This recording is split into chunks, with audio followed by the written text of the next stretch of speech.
So in this video, I want to give you some context as to why I think Pilates is getting so popular right now in 2025. This is coming from someone who has worked in the fitness industry for the past 15 years. I also want to talk about the benefits or what I like about Pilates and what are some principles that I've learned personally from taking Pilates that you could apply to some of your own workouts today.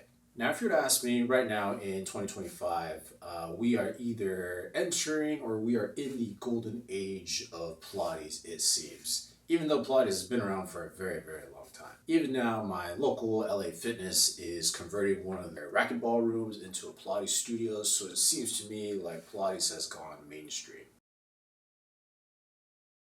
So I've been working as a personal trainer for about 15 years now, and I've seen a lot of things come and go and kind of watch as we've kind of swung the pendulum. Back when I first started as a personal trainer, there was basically only like cardio and then like gym workouts, so you had your strength training, your bodybuilding type stuff that most guys in the gym end up doing, working on biceps, working on the chest, things like that. And if you didn't want to do that, then you went and did cardio. You ran or you swam. There wasn't really anything else. There wasn't really anything to kind of be the opposite of strength training, gym bro type stuff. And so then yoga was actually kind of exactly what fitness needed in that moment, where we went from essentially like if the vibes were kind of like rock music and gangster rap, then we switched it to gongs and Buddhist Zen-like music all of a sudden with all of this yoga practice. So it went from me working out with this no pain, no gain mentality, go hard, go home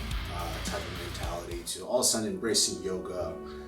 That was kind of about accepting yourself and reaching for your higher self and stretching yourself to new heights and all those good things, right? There are still a lot of issues that came up with regards to yoga. And it's not so much yoga specifically or the people that teach it. A lot of it just has to do with sort of the culture that we have here in the United States regarding how we do ours or how we do anything, We just tend to be very competitive. We tend to sort of push the limits very often. Unfortunately, if you push your limits too often and too frequently in fitness, that often results in some kind of injury. So I think the emphasis on yoga or the script of yoga has sort of kind of been lost along the way. At some point, it went from sort of this restorative practice where it became more and more of showing other people how far I could stretch or how deep in this pose I could get while I'm doing my yoga practice. And at some point, sort of the end goal for a lot of people's practice was be able to do a handstand or a headstand rather. It just doesn't really have anything to do with most people's health fitness goals, right? If you want to be able to do tricks, that's like an entirely different thing. Now, if we're talking about just health benefits, being functional, aiding to your quality of life, that's just not it, unfortunately. So whereas in strength training, gym workouts tend to build stabilization, stability, tension, ideally in the places that you need it. Yoga is kind of seen as this release of tension, being able to restore your body into a bit of a more relaxed state. So in a way, it was kind of nice that they went hand in hand. But eventually, yoga sort of lost the script on how much mobility we need. And unfortunately, I think in a lot of places, myself included, people ended up pushing their mobility beyond what is actually functionally necessary and safe. So the poses in yoga often emphasize like mobility, getting deeper into a pose, striving and reaching for your highest potential. And somewhere in there, people sort of forgot about the stability that's needed to get you into those deeper poses safely and be able to get out of those poses safely. Now, aside from that, I do think that a lot of women are taking Pilates these days because too many men have infiltrated yoga, and I think that there's a whole group of women that just want to work out without men around. But let me know in the comments if you agree or disagree. I don't really know that to be true or not. That's just my own theory. So one of the things I really like about Pilates is its emphasis and priority on core stabilization. Now, it's not that like within yoga, within bodybuilding, within all these other disciplines of fitness and strength training that there isn't a emphasis. It's just that Pilates has that emphasis on core stabilization that's kind of missing from a lot of like personal training, a lot of boot camps, and a lot of yoga classes. Now, I love yoga, and a lot of my own exercises that I'll use with my clients are inspired by yoga. However, it just seems to me that so many people have lost the script on what yoga is really intended to do, that often there's a lot of compensation and poor habits that people are using to pursue their yoga practice when their core stabilization is just simply not being addressed. So it's important to be mobile. I think it's just that society forgot that it's also very important to learn how to stabilize your own body.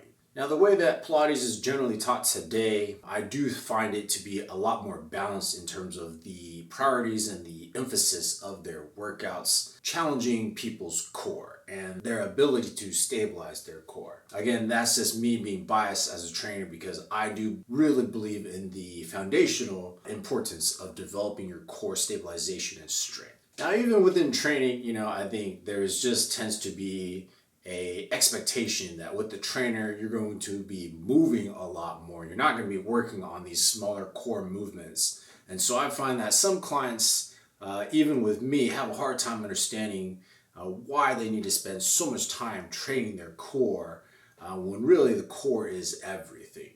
And it just seems to me like Pilates has a real system in developing and challenging people's core. And the reformers do such a great way of isolating the core and keeping you from cheating in a lot of those different positions. So as I said before, I've taken Pilates privately with many different instructors. There was a period of my life when I was doing a lot of these traits where I would train Pilates instructors, and in exchange they would train me in Pilates using the reformers. There's quite a bit that I've actually learned from Pilates and principle-wise that I really think can sort of be applied to just generally how you approach a lot of your fitness and a lot of your practices. Now, I'm not really going to go through all this in detail here. This is kind of like a bit of a rundown of some of the things that I find to be just sort of like stressed as a principle within Pilates, that within yoga, within training, more people could learn to adopt these kinds of principles into how they do their own practices.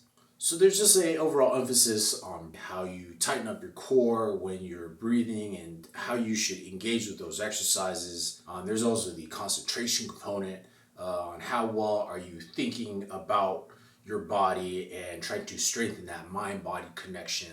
Another big one is centering, so this one I think is actually like one of the core attributes about Pilates that I really admire is how they develop your core to sort of be thought as like the center of your movement universe, the center of your core being. And I do really sort of take that into account in my own training as well, where I do believe that the movement starts from the core. Now, once you have that core develops, then a lot of it is also really about control, but also being able to be precise. You'll find that your control or your movement precision really starts to get amplified, get a lot better, become a lot more intuitive and easy.